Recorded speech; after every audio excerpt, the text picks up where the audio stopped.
近期，解放军持续组织海空兵力在台海方向战备警巡。周日晚间，台防务部门通报称，当天共有27架次解放军军机进入台所谓西南空域。通报中首次出现外形为运20的加油机的身影，引发岛内媒体广泛关注。有分析指，运20家族一旦再添新机型，将大大提升解放军空中加油能力。该装备将成为中国空军的力量倍增器，让中国战机拥有更长的制空和战斗时间。使中国能够扩大其在周边空域的影响力。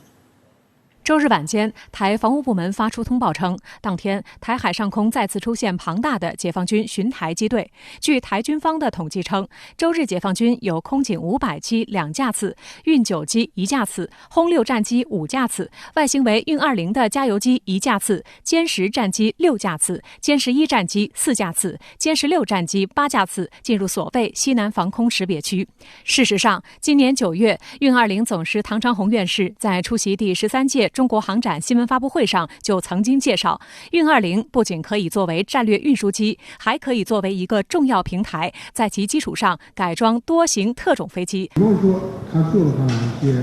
这个特种的，这个像加油机啊等等，像这一类的飞机，实际上它是一个平台上面会有很多系列化的衍生发展。那我们的话呢？这个也在这一方面有所计划，有所规划。台湾联合新闻网报道称，外形为运20的加油机是首次出现，与2架歼16战机同行穿出巴士海峡，疑似在演练空中加油的战术。一直研究解放军动态的岛内学者分析称，此次解放军很明显是攻击机群编队飞行。运20家族改装的空中加油机，其加油能力可延伸解放军打击航程，并深入台湾东南方，势必对台湾造成影响与压力。这种空中的训练，比如说过去我们的这个飞行的机种啊，机型可能比较少，而且呢数量也是比较少的。现在呢机型比较多，数量也比较多啊，而且呢这个形成一个常态化，我觉得这是对这个台岛啊这分裂势力的这种警告，就是我对你的这种打击的能力啊越来越强，越来越大。那么你要走台独这个路，那就是死路一条，就是你可能被挤压，或者是被打击的这个速度，毁灭的速度可能是更快。台湾前空军高官张延廷称，这是有计划、有步骤的演练。解放军加油机将在巴士海峡一带形成空中加油走廊，替歼16战机进行加油演练，以达到战机掩护加油机、加油机替战机加油的目的。还有岛内军事专家认为，该型空中加油机日后若大量服役，代表解放军空军战斗机能大幅提升在第一岛链外缘甚至西太平洋空域的制空时间和载弹量，能够替轰炸机、预警机、电侦机等护航。此举可让解放军空军体系化打击机群获得在实战中的作战能力，不仅可有效执行对台湾东部战力保存区的打击任务，也可执行针对美军的反介入区域拒止任务能力，真正成为远征型空军，让台湾空防压力大幅增加。台外事部门负责人已经被大陆列为台独顽固分子清单的吴钊燮，也在周日夜间发文狂言，大陆胁迫的手段很明显就是要台湾屈膝降服。他还以近乎歇斯底里的方式声称，千万别搞错，我们永远不会屈服于压力，永远永远永远不会。对于吴钊燮的此番言论，有岛内网友讽刺，不过是场面话而已。更有网友表示，你不要现在喊一喊，到时溜回美国就好。分析指，引发岛内热议的应该是解放军新型加油机。据美国媒体此前报道，加油型运20一旦投入批产，将提升解放军空中加油能力。该装备将成为中国空军的力量倍增器，让中国战斗机拥有更长的制空和战斗时间，使中国能够扩大其在周边空域的影响力。过去我们讲是一种雪中送炭，为什么呢？因为你比如说歼15这样的飞机啊，它是一种伙伴加油，就是给这个歼15加油的飞机也是歼15，那它这个制空的时间比较短，还有一个呢就是它加油量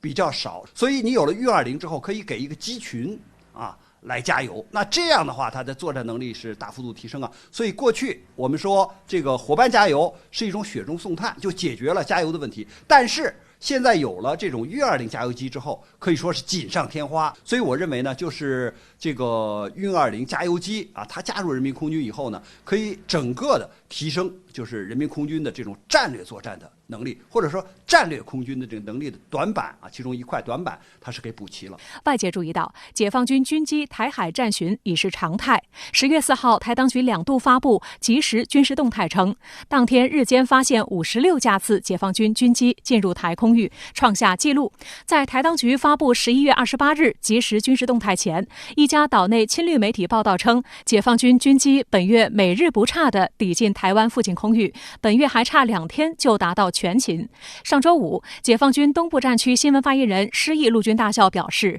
解放军东部战区组织海空兵力持续在台海方向战备警巡，有关行动是应对当前台海局势的必要举措。台湾是中国领土一部分，捍卫国家主权和领土完整是我军神圣使命。战区部队将时刻保持高度戒备，采取一切必要措施，随时反击任何外部势力干涉和台独分裂图谋。而就在上周六，央视军事频道军事报道栏目就配发了东部战区空军组织对地实弹射击的新闻报道。从视频画面中可以看出，解放军战机明显是在海岛上空进行飞行训练，并对滩岸实施实弹攻击。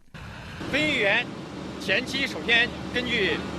敌地岛防空武器的性能进行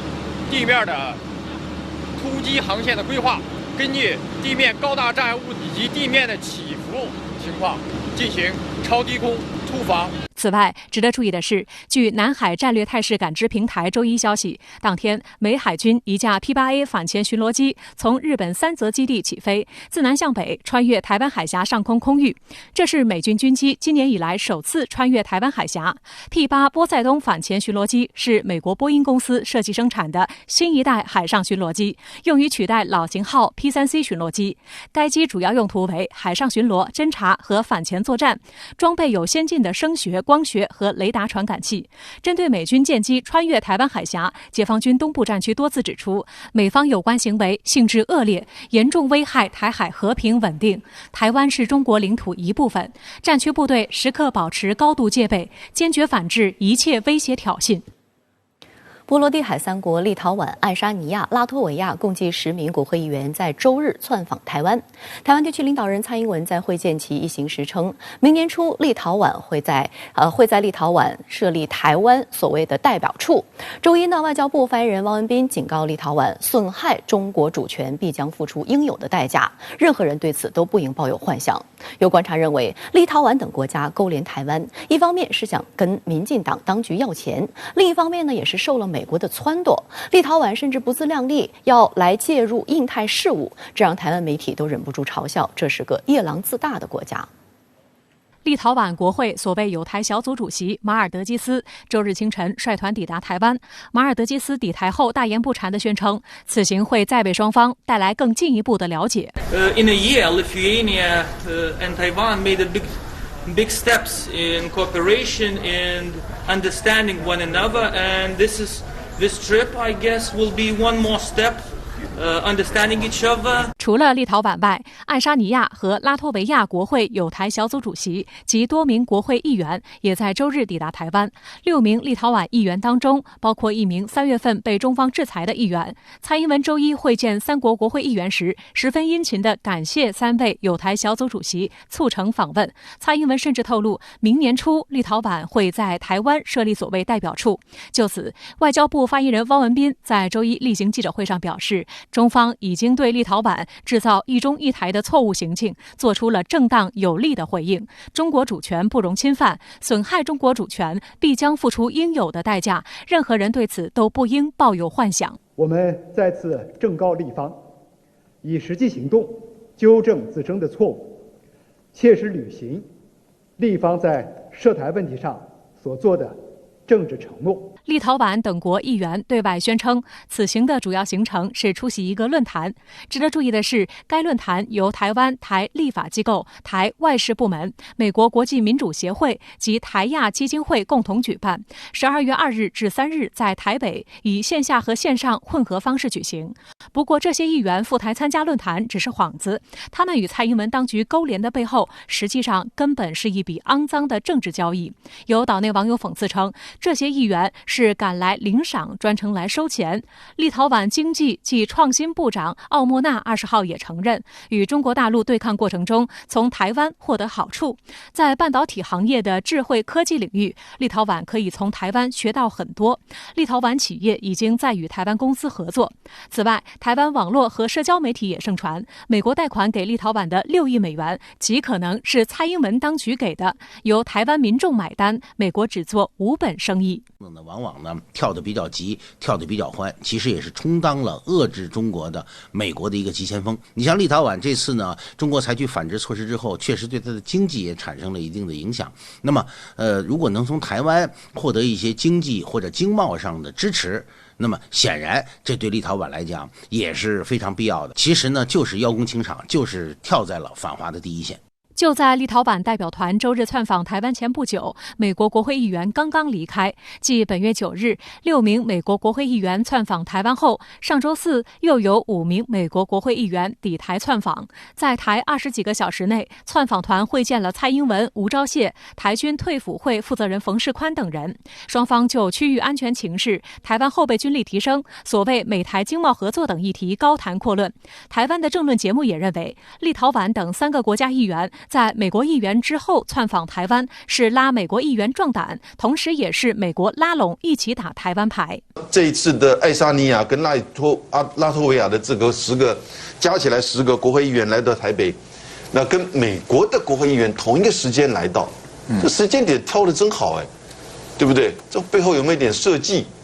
那我觉得都会有关联哈。然后等于是这3个国家的议员也不会觉得太紧张，压力太大，媒体的关注太大，因为美国的议员也做，美国的军机来了。立陶宛外长兰茨贝尔吉斯刚刚结束访美，11月23日至25日，在美国期间，他代表立陶宛方面与美国进出口银行签署了价值6亿美元的出口信贷协议，还接受西方媒体专访，大谈立陶宛不放弃外交政策上的独立决定，向世界展示如何对抗中国。这也正好证明了立陶宛近阶段的所有反华行动，实际上就是一笔肮脏的交易。美国甚至和立陶宛在华盛顿举行了所谓的印太事务高级别双边对话。一个人口280万的东欧小国，自家海军目前的总兵力是630人，拥有5艘生产自1955年至1980年左右扫雷艇的立陶宛，也号称想到南海来凑热闹。台湾政论节目都认为这是滑天下之大稽，是夜郎自大。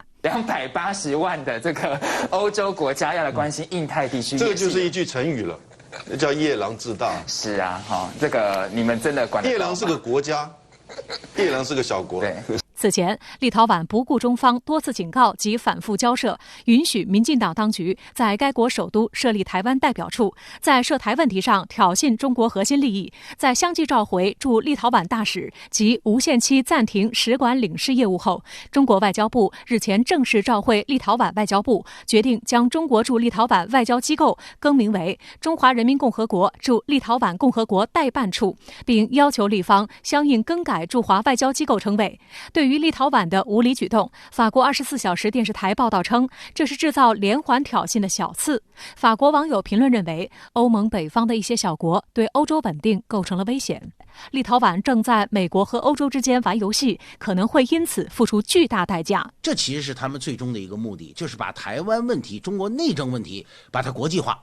进而增加跟中国对抗的一个成本。所以从这个角度来讲，我觉得未来呢这样的一个趋势呢还是很危险的。它不仅会破坏台海地区的和平与稳定，同时对欧洲国家和中国的关系也会产生实质的影响。同时，岛内舆论也指出，蔡英文当局在国际上加码冲撞一中，可能会导致台湾再丢所谓邦交。美媒报道称，正因为洪都拉斯与台湾关系亮红灯，美国务院近期紧急出手，派出一个代表团出访洪都拉斯，试图以威胁的方式帮助台当局固邦。洪都拉斯28号举行总统大选，岛内媒体紧盯，初步开票结果显示，左派候选人西奥马拉·卡斯特罗得票率大幅领先，他已自行宣布赢得大选。多家台媒报道了西奥马拉·卡斯特罗宣布胜选的消息，有的还在报道中提到，西奥马拉·卡斯特罗曾表示，若赢得大选，将和北京建交。对此，在11月29日的中国外交部例行记者会上，发言人汪文斌表示，一个中国原则是公认的国际法基本准则和国际社会的普遍共识。反对台独分裂，坚持一个中国原则，是大势所趋，人心所向。制造两个中国一中一台没有前途。我们愿在坚持一个中国原则基础上，发展同世界各国的友好合作关系。台湾一家绿营媒体日前报道指出，台湾目前仅剩的15个友邦当中，南太平洋的马绍尔群岛也可能将与台湾断交。原因之一是马绍尔群岛与台湾的靠山美国产生嫌隙，双方在2023年到期的自由加盟协约条款问题上发生争执，中国大陆可能因此乘虚而入。相关话题来连线特约评论员刘和平。刘先生您好。对于波罗的海三国，也就是立陶宛、爱沙尼亚、拉脱维亚的国会友台小组主席及国会议员联合访问团窜访台湾一事，您是如何解读？在立陶宛不顾中国大陆反对，一意孤行设立所谓的台湾驻立陶宛代表处，导致中方采取反制措施，将中立两国关系降为代办级之后，包括立陶宛、爱沙尼亚、拉脱维亚在内的3个波罗的海沿岸国家议员再度组团访问台湾，的确是给人一种唯恐天下不乱、顶风作案的味道。那么，为什么是立陶宛、爱沙尼亚、拉脱维亚这3个国家的国会议员结伴而行，挑战中方一个中国原则的底线，而不是欧洲其他国家的议员呢？这背后的原因就在于这几个小国之间存在着这么几个共同点。其实，这3个国家同处于波罗的海沿岸，都曾经加入苏联，最终又选择了脱离。在意识形态上有一种共同的所谓悲情情节，这就很容易导致这些国家把根深蒂固的旧冷战思维投射到两岸关系上。其二是，这3个国家都处于偏僻的波罗的海，跟中国大陆之间的经贸关系并不紧密，更谈不上经济上的依赖。这就使得他们在介入台海问题、挑战中方底线上，不像其他欧洲国家那样存在着那么多现实利益上的顾忌。那么其三是，这3个从苏联瓦解后独立出来的国家，他们声称当前面临的最大安全威胁仍然是来自于东面的俄罗斯，尤其是几年前俄罗斯拿下克里米亚，以及眼下兵临乌克兰城下，都让他们感到缺乏安全感。因此他们迫切希望以美国为首的西方阵营能够为其提供安全上的保障，而介入台湾问题、挑战中方底线，就成为了他们投靠美国的一张投名状。解放军昨天派出27架军机进入台湾西南所谓防空识别区进行巡航，台防务部门称其中包括首次参与任务的运20，您对此又是如何解读？对于解放军军机绕台巡航发出的信号，蔡英文当局和一些外部势力似乎是有意在忽视，否则的话他们就不会一意孤行，如此频密地访问台湾。不过我想提醒大家注意的是，蔡英文当局与外部势力不仅忽视了解放军军机绕台巡航的问题，而且忽视了一个更为严重的警讯。大家知道，大陆方面在处理涉及中国国家主权与安全方面的问题时，其反应措施往往包括3个层面，一个是抗议，2是警告，3是行动，而且这3个措施还是层层递进、逐步升级的。这个现象在最近处理立陶宛设立台湾驻立陶宛代表处这件事情中就表现得最为明显。中国大陆先是口头抗议立陶宛方面挑战了一个中国原则，在口头抗议无效之后，中国外交部撂下了狠话，表示将采取一切必要措施，由此产生的一切后果由立方负责。而在警告无效之后，中方便采取了将中立关系降级为代办级的严厉行动。那么值得注意的是，不仅仅是在处理中国与立陶宛关系上，最近一段时间以来，中国大陆因为近期的台海局势，对美国、对欧盟，尤其是对蔡英文当局的反制动作，也由抗议悄然升级为了警告。其一是10月31号，中国国务委员兼外长王毅在罗马会见美国国务卿布林肯时表示，一旦美方在处理台湾问题上失误，将对中美关系造成颠覆性、全局性的破坏。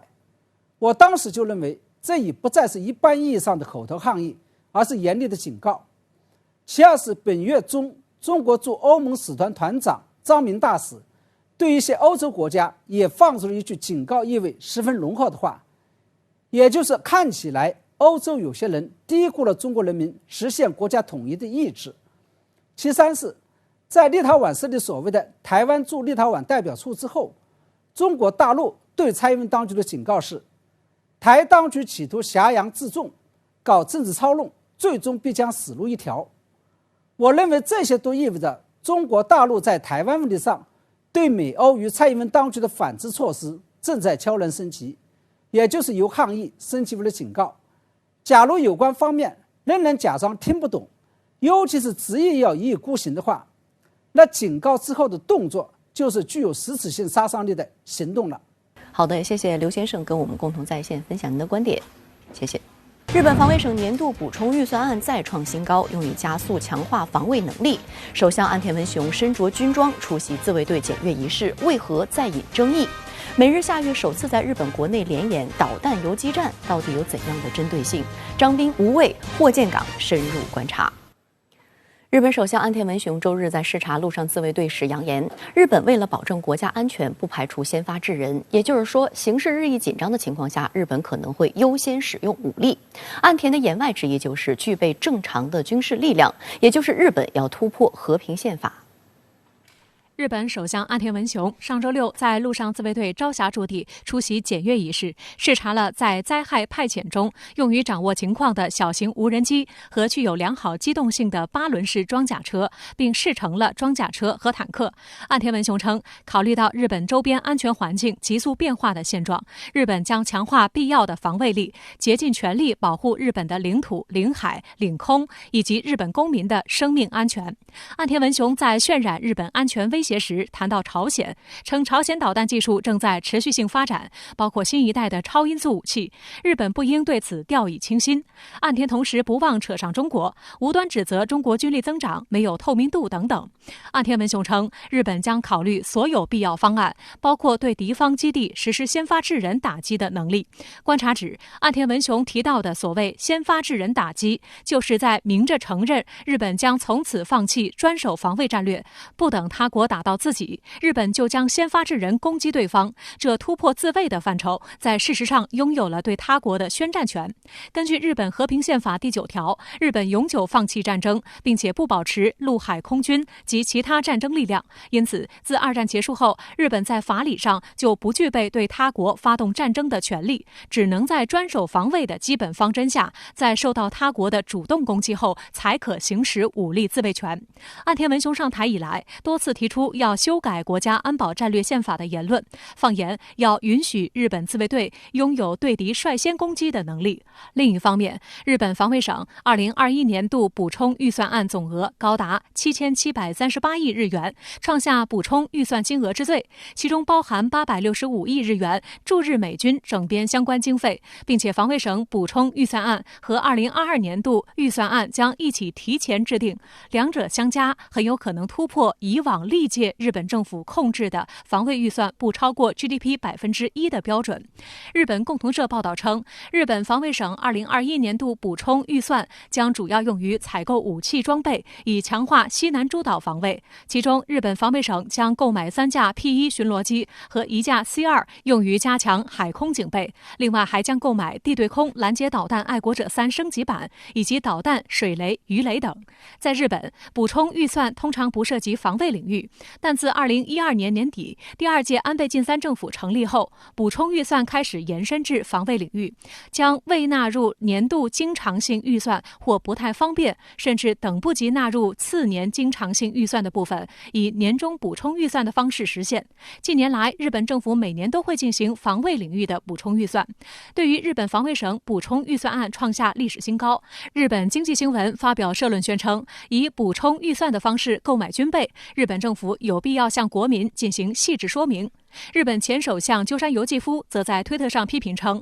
自民党提出防卫预算翻倍的口号，而与美国合作将加剧地区紧张态势，一旦树敌，也将推高日本自身的防卫预算。如果日本不在周边树敌，防卫预算也就不需不断增长。日本的防卫费大致标准一直定为占国内生产总值1%左右。日本的防卫费在2016年度首次超过5万亿日元，约合人民币2821亿元。观察认为，日本增加军费预算后，就可以购买更多的武器装备，而美国无疑会成为获利者。美国甚至还可以趁机提高保护费。美国在全球的这个战略中间的话呢，它实际上是花费很大的，它的财政压力其实非常大，所以呢，它希望其他的这个盟国在这个它的全球战略中间来分担更多的这个分量。现在美国的一些人就直接提出要日本把它的防卫费用增加到 GDP 的2%的这个水平。为什么日本长期以来呢，它一直没有增加到这么一个水平？它是因为宪法9条的限制等等。最关键的一个原因，其实跟美国的这个情况差不多，是日本本身的这个财政困难也非常的这个严重。据报道，美日两国政府拟明年1月在美国举行外务和防卫相出席的日美安全保障磋商委员会会议，这是岸田政府上台以来的首次两国间2+2会议。上一次是今年3月在日本举行，此次日方将由外相林芳正和防卫相岸信夫与美国务卿布林肯和国防部长奥斯汀一同出席会议，将就推进深化防卫合作达成共识。日媒报道称，考虑到中国，双方将确认强化日美同盟的威慑力，而围绕驻留经费负担，日方拟一定程度上同意美方的增额要求，正在就此展开最终协调，将在年底敲定2022年度预算案。对于美国来说的话，需要加大日本在这个同盟体系中的作用，就是说加强日美同盟来为它的全球战略服务。那么对于日本来说的话呢，不仅希望成为一个地区大国，也希望成为一个全球性的大国。他希望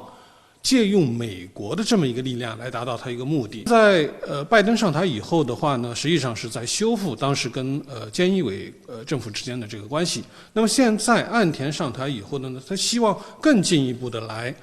加大对于这个盟友的这种重视的这个程度和拉拢的这个程度。另外，美海军陆战队将在12月与日本陆上自卫队举行联合演习，届时将根据远征前沿基地作战手册，首次在日本国内以长途空运方式运输美军轮式高机动多管火箭炮系统。此次训练的重点是在冲绳县离岛等地发生战事时，美海军陆战队将利用高机动多管火箭炮系统与日本陆上自卫队的陆基反舰导弹来共同对付假想敌。此次联合训练将是陆上自卫队为与美军远征前沿基地作战部队首次进行的联合演习。日本陆上自卫队约有1400人，美海军陆战队约有2650人参加。外界注意到，近期美日军事互动非常频密。11月16日，日本海上自卫队发布了海外演训的消息。据称，海上自卫队的潜艇当天在南海首次与美国海军实施了反潜联合训练，双方演练了探测潜艇位置、确认攻击程序等高难度内容。据海上自卫队透露，除了首次前往南海的这艘潜艇外，日本还派出反潜探测能力优越的 P1 海上反潜巡逻机、加贺号直升机母舰、村宇号驱逐舰参加演习，其中 P1 海上反潜巡逻机也是首次在南海参加日美反潜演习，而美国海军则派出了驱逐舰和 P8A 反潜巡逻机。有日媒就直言，此次联演针对的目标毫无疑问的直指中国。有军事专家也提醒，虽然这场假想应对中国潜艇的演习是在南海水域搞的，但不排除美日在积累这方面经验后，会把这种联合操作能力用到台海。另外一点，日本的各类反潜机一共有217架，这么强大的一种反潜能力，包括潜艇和作战能力，一共生产了56艘，能用的至少也有44艘。如果跟美国水面舰艇相结合的话，那么就会解决美军所比较难办的一些问题了。那么到南海呢进行演练呢，还有这样一个战略上的考量，因为最近从美国高层方面来说呢，就是他们认为，如果中国要实现两岸统一的话，那么美国要在自己能够打赢的地方打，这个就是南海。所以为什么把自卫队的潜艇那个叫到南海去跟美军一起演练？所以说，为了台海方面可能的冲突，他们可能会把第一战场放在南海这个位置，这是完全可能的。相关话题来连线特约评论员吴畏。吴先生您好。据日媒报道，美日2+2会谈初定明年1月在美国举行，外界推测与会双方将再次聚焦中国议题。您对此有何观察？是的，美西。美日今年3月举行2+2会谈后，发表了联合声明，十分罕见地点名中国所谓强烈反对中国单方面改变东海、南海现状的企图，还把香港、台湾、新疆挨个提了一遍。那一次美日2+2会谈有2个大背景，首先，那是拜登上台以来，美国新一届外交国防团队在国际舞台上的首次正式亮相，他们首秀便将聚光灯引向中国，具有风向标意义。其次，当时正值中美安克雷奇对话前夕，美方显然有火力侦察的用意。大家应该还记得，中国外交部发言人赵立坚当即怼了回去，措辞颇重，他用8个字批驳日本当局，那就是引狼入室，令人不齿。那么时隔1年，美日新一轮2+2会谈又将举行，局势有什么不同吗？仔细对比，还是有一些区别的。随着岸田文雄接替菅义伟出任内阁总理大臣，时任外务大臣的茂木敏充已经改任自民党干事长，接替他的是林芳正。此公与中国颇有些渊源，光是看他的姓氏就能有所感。林芳正的父亲林义郎是日本政坛常青树，曾任后生大臣、大藏大臣，后来担任日中友好会馆的会长。与时任中国驻日大使王毅相熟。林芳正子承父业，33岁那年出道竞选议员，他是一举当选，后来也曾担任日中友好议员联盟的会长。2018、2019连续2年率团访华。今年11月11号，林芳正就任岸田内阁的外务大臣，随即对日本的2个重要邻国中国与韩国释放友好信息。11月18号，国委员兼外长王毅与林芳正实现通话。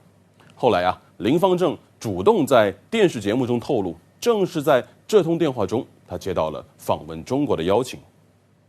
诚然，我们不可能将2国关系全数压在对方个别知华派身上，但由熟悉中国立场、深知中国力量的人来牵头打交道，会让这段外交关系变得更加有韧性，可供沟通的渠道也更加立体。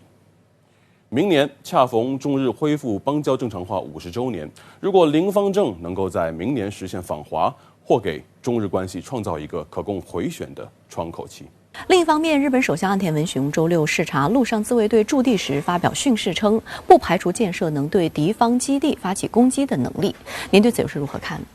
岸田首相这句话可能会让不少人心里咯噔一下。这可能意味着日本当局已经扯掉了和平宪法最后的遮羞布，攻击敌方基地，用以在对方国家疆域内阻止弹道导弹。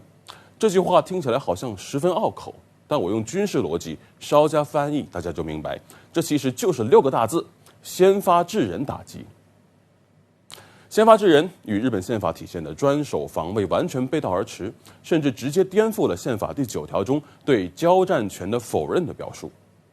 岸田首相这句话颇有些不装了，我摊牌了的意思，一改前人们的语言不详，切香肠的刀代代相传，见真章的时候就要到了。此前我曾经讲过，和平宪法是在美国监督下为日本套上的紧箍咒。但半个多世纪以来，美国出于自身力量衰退的恐慌，在日本政客的游说下，半推半就地解开了这个封印。近些年来，在美国的默许下，日本采购新型隐身战机，开发远程巡航导弹，改装轻型航母，哪一个不是超纲的举动嘛？自安倍晋三以来，日本政府瞅准了美国在亚太军事存在心有余而力不足的战略疲软，主动贴了上去。太平洋、印度洋、地中海都能看到日本的军事存在。美日印澳4国机制俨然就是一副亚洲小北约的雏形框架嘛。日本冲锋在前，美国看在眼里。日本的小算盘，美国当真看不清吗？我看未必啊。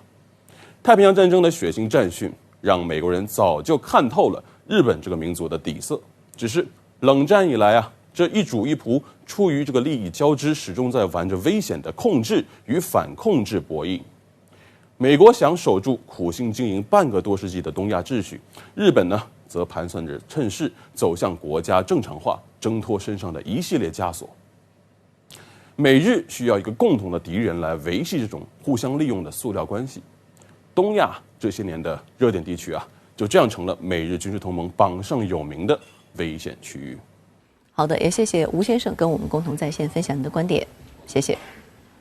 上周四，南非宣布发现被命名为奥密克戎的新冠病毒变异株。短短几天，该变异毒株就已经遍布非洲、亚洲、欧洲和大洋洲。目前为止，已经有超过10国宣布发现奥密克戎感染病例。超过20个国家对南部非洲国家采取断航或入境限制措施。为防止疫情入侵，以色列在上周6宣布将关闭边境，禁止所有外国旅客入境，成为全球首个因奥密克戎毒株而封锁国境的国家。日本也决定从周2起全面禁止外国人入境。世卫组织已经将奥密克戎毒株的全球总体风险评估为非常高。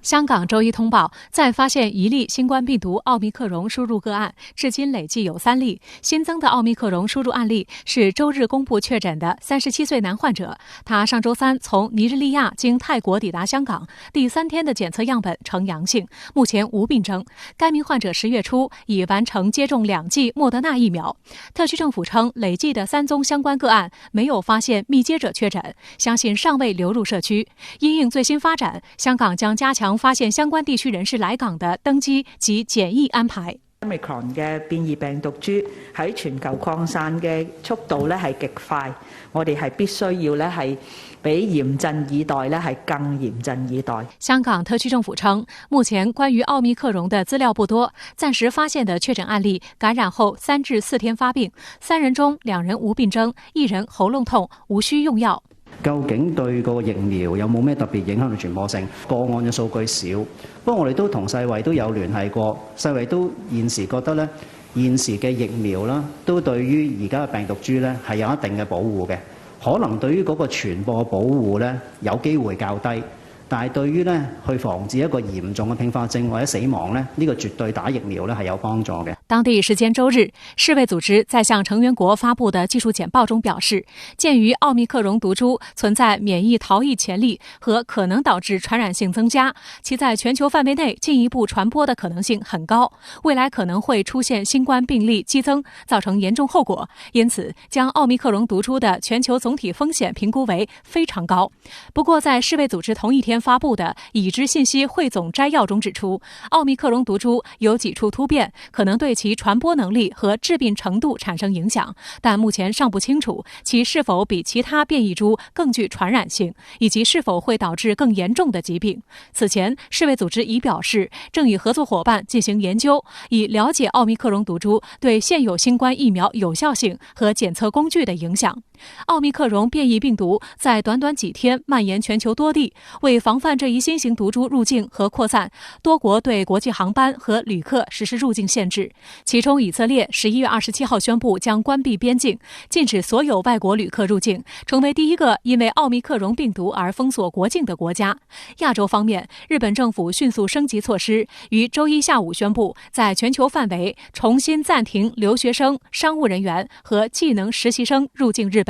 周一下午，韓國總統文在寅在青瓦台主持召開特別防疫會議，宣布暫緩向恢復日常生活的第2階段轉換，並將實施為期4週的特別防疫對策。從11月1號起，韓國進入恢復日常生活的第1階段，為期4週。但由於最近韓國國內疫情形勢嚴峻，加上新型變異病毒的出現，韓國方面放緩了放鬆防疫措施的腳步。韓國防疫部門還宣布，從11月28日0時起，禁止來自南非等8個國家的外國人入境。截至目前，韓國尚未發現感染奧密克戎的病例。奧密克戎在歐美的蔓延则更加迅速。加拿大周五证实，安大略省出现2例奥密克戎个案，这是北美首次报告奥密克戎感染病例。加拿大的患者最近到过尼日利亚，目前正在隔离。加拿大当局称，随着检测工作加强，预计未来会有更多新病毒的个案。加拿大上周五起已经禁止过去2周到过非洲南部7个国家的旅客入境。美国国家过敏症和传染病研究所所长安东尼·福奇说，尽管美国尚未检测出奥密克戎毒株感染病例，但鉴于这种病毒表现出的高传播性，如果奥密克戎已经存在于美国，他并不吃惊。英国新增1例奥密克戎个案，患者到过非洲南部，曾经逗留伦敦，目前已经离开英国。英国方面规定，周2起，民众进入商店或乘搭公共交通工具时强制佩戴口罩，旅客不论有否接种疫苗，入境时必须接受检测。法国单日出现8例疑似奥密克戎个案，卫生部长维朗视察疫苗接种中心时表示，相信奥密克戎已经在法国国内传播。荷兰方面则证实，上周五从南非飞抵阿姆斯特丹的2架航班中，13人感染奥密克戎，2班航机超过600名乘客，其中60多人证实感染新冠病毒。邻近的丹麦也报告2例奥密克戎个案，患者同样来自南非。